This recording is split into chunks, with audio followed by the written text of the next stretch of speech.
नमस्कार, मैं हूं आपके साथ अंजलि त्यागी और आप देख रहे हैं एक्सपोज टुडे न्यूज। आइए बढ़ते हैं खबरों की ओर। मध्य प्रदेश वक्फ बोर्ड की आय बढ़ाने और सामाजिक कार्यों में उपयोग करने का मन बनाया है। बोर्ड किराया नहीं देने वालों के खिलाफ सख्त होने जा रहा है। मध्य प्रदेश वक्फ बोर्ड के अध्यक्ष डॉक्टर सर्वा पटेल ने बताया कि प्रदेश भर में 14,968 वक्फ एस्टेट्स पंजीकृत हैं, जिसमें कब्रिस्तान, मस्जिद, दरगाह और स्कूल के रूप में कुल 33,417 वक्फ संपत्तियां हैं। आज दिनांक की स्थिति में किराए पर दी जाने वाली संपत्तियों में मकान 6,291, दुकानात 5,324, मुसाफिर खाना 62 और प्लॉट 229 हैं। पूर्व में वक्फ बोर्ड में पंजीकृत वक्फ संपत्तियों पर बने मकान, दुकान, प्लॉट की संख्या में बढ़ोतरी की पूरा यकीन है, जिसमें भौतिक सत्यापन का कार्य बोर्ड द्वारा आरंभ कर दिया गया। अध्यक्ष ने बताया कि कमेटी इंतजामिया औकाफ आमा वक्फ बोर्ड की एक विशेष वक्फ संस्था है, जिनके द्वारा केवल भोपाल जिले के लगभग 300 वक्फ संपत्तियों की प्रबंध व्यवस्था, किराएदारियों और ट्रांसफर आदि निष्पादित की जाती है। पिछले 8 वर्षों से देखने में आ रहा है कि भारत सरकार अल्पसंख्यक कार्य मंत्रालय द्वारा वक्फ संपत्ति पट्टा नियम 2014 प्रभावी होने के पश्चात राज्यों में पट्टा नियम अनुसार कार्यवाहियां करते हुए किराएदारियां नवीनीकरण करने की कोशिश की गई, परंतु पट्टा नियम के अनुसार किराएदारियों को नवीनीकृत करने में किसी भी राज्य के वक्फ बोर्ड को सफलता नहीं मिली, बल्कि पट्टा नियम लागू करने की कोशिश के कारण वक्फ किराएदार और बोर्ड के बीच में किराया राशि को लेकर असहमति का माहौल दिखा। फलस्वरूप किराया राशि से उम्मीद है कि मुताबिक बोर्ड को होने वाले आय निरंतर घटती चली गई। आज आप अभी चलिए तो अभी इस टेबल के अनुसार कुछ किराएदार आपको खड़े हुए मिल जाएंगे कि अगर आप इस टेबल के अनुसार आते हैं तो हम किराएदार बनने को तैयार हैं। वो हमारे स्थानों पर रह रहे हैं लेकिन किराया नहीं दे रहे हैं। धारा 54 की कार्रवाई करने का अधिकार मध्य प्रदेश वक्फ बोर्ड के सीईओ को है। अनेक लोगों पर वो कार्रवाई की गई है, लेकिन मामला ट्रिब्यूनल में चले जाता है और फिर महीनों सालों हम उनसे किराया नहीं वसूल पाते हैं। इसी कारण से ये नेगोशिएशन के माध्यम से हम उनको अपना किराएदार बना पाएँ। उसकी टेबल के साथ आपके माध्यम से हम सार्वजनिक रूप से इस अनुबंध पत्र को आम जन तक पहुंचाना चाहते हैं, जिससे कि अधिकतम लोग इसका लाभ उठाकर अपनी किराएदारी को रेगुलर कर लें और मध्य प्रदेश वक्फ बोर्ड की आय भी बढ़ जाए। और जब आय बढ़ेगी तो निश्चित रूप से हम सामाजिक सरोकार रखने वाला यह इदारा है, सामाजिक कार्यों पर हम सही जगह पर खर्च कर पाएंगे, वाकिफ की मंशा के हिसाब से खर्च कर पाएंगे। कदम है, लेकिन कहीं ना कहीं एक रूपता कहीं दिखाई नहीं दे पा रही है। आज ये प्रेस कॉन्फ्रेंस बुलाने का उद्देश्य क्या है आपका? देखिए, हमारी कोशिश है कि मध्य प्रदेश वक्फ बोर्ड की आय बढ़े और जब आय बढ़ेगी तो उस पैसे का सामाजिक जो कार्य हैं उसके लिए सदुपयोग हो और वाकिफ की मंशा के हिसाब से हो।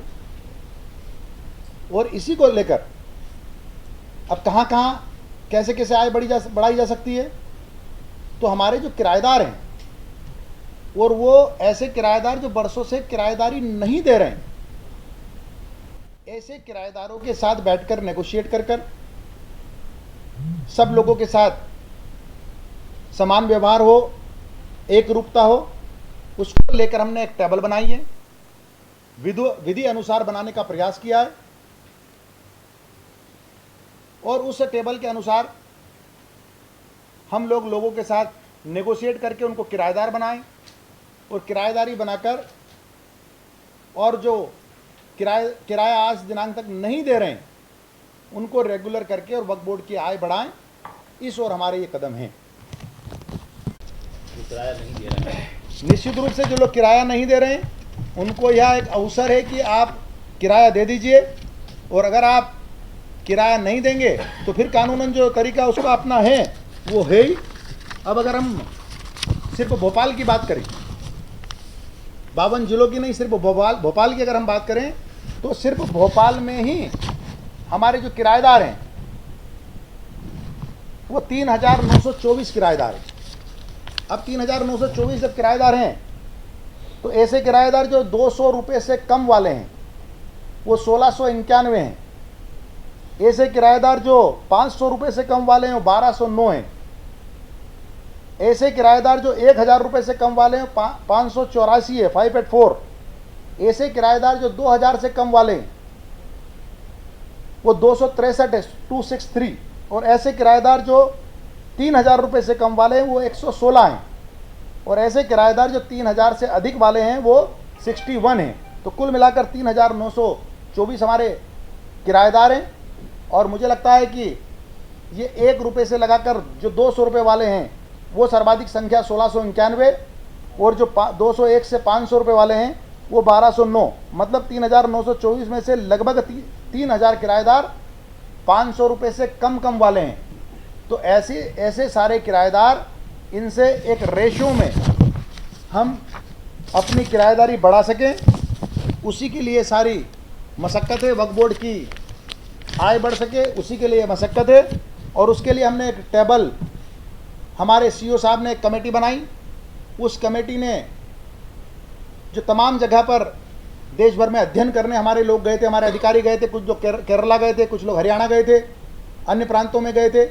तो तुलनात्मक अध्ययन करके हमने एक टेबल बनाई, और उस टेबल के साथ हमने वेबसाइट के माध्यम से और अखबारों के माध्यम से दावे आपत्ति बुलाए, उसको बोर्ड में रखा, और बोर्ड में रखकर और यह किराया अनुबंध जो लोग किराया नहीं दे रहे हैं सिर्फ उन पर लागू करने के लिए यह बनाया है। और इसका जो रूपक है, इसकी जो तैयारी है वो इस प्रकार से बनाई है कि जो 1 रुपये से 200 रुपये दे रहे हैं जो किराएदार, उनको हम स्क्वायर फीट से उनका किराया बढ़ाने वाले हैं। अगर वो 500 से 600 स्क्वायर फीट के मकान पर आवासीय उपयोग कर रहे हैं तो उनको हम 75 पैसे से 1 रुपया प्रति स्क्वायर फीट उनका किराया बढ़ाएंगे। अगर वही लोग व्यावसायिक गोडाउन के रूप में उपयोग कर रहे हैं तो उनको 2 रुपये से 3 रुपये के बीच प्रति स्क्वायर फीट नेगोशिएट करके हम उनका किराया बढ़ाएंगे और उनको रेगुलराइज करेंगे। इससे कोर्ट केसेस भी कम होंगे, वक्फ की आय बढ़ेगी, और लोग भी जिनको हम किराएदार बना रहे हैं, रेगुलराइज कर रहे हैं पुराने किराएदारों को, उनको अपने वहाँ बिजली का मीटर या अन्य जो उनके वैधानिक जो डॉक्यूमेंट्स बनते हैं उसके लिए जब उनको किराएदारी की आवश्यकता होती है, किराएदारी होने के डॉक्यूमेंट की आवश्यकता होती है, तो उनका भी इसमें कहीं ना कहीं फ़ायदा होगा। वही लोग अगर दुकान के रूप में उस संपत्ति का उपयोग कर रहे हैं तो 3 से 4 रुपये बढ़ेंगे। लेकिन मैं सबका उदाहरण न देते हुए मैं बोल रहा हूं कि जो 200 रुपये तक हैं, अगर वो व्यावसायिक उपयोग कर रहे हैं तो 3 से 4 रुपये के बीच में बढ़ेंगे। लेकिन वही लोग उतनी ही जगह पर अगर 3,000 रुपये तक किराया दे रहे हैं तो उनका 3 से 4 रुपया नहीं बढ़ेगा, उनका किराया रिड्यूस हो जाएगा, और उनका ऐसे लोगों का किराया 1 रुपये से 2 रुपये प्रति स्क्वायर फीट बढ़ेगा।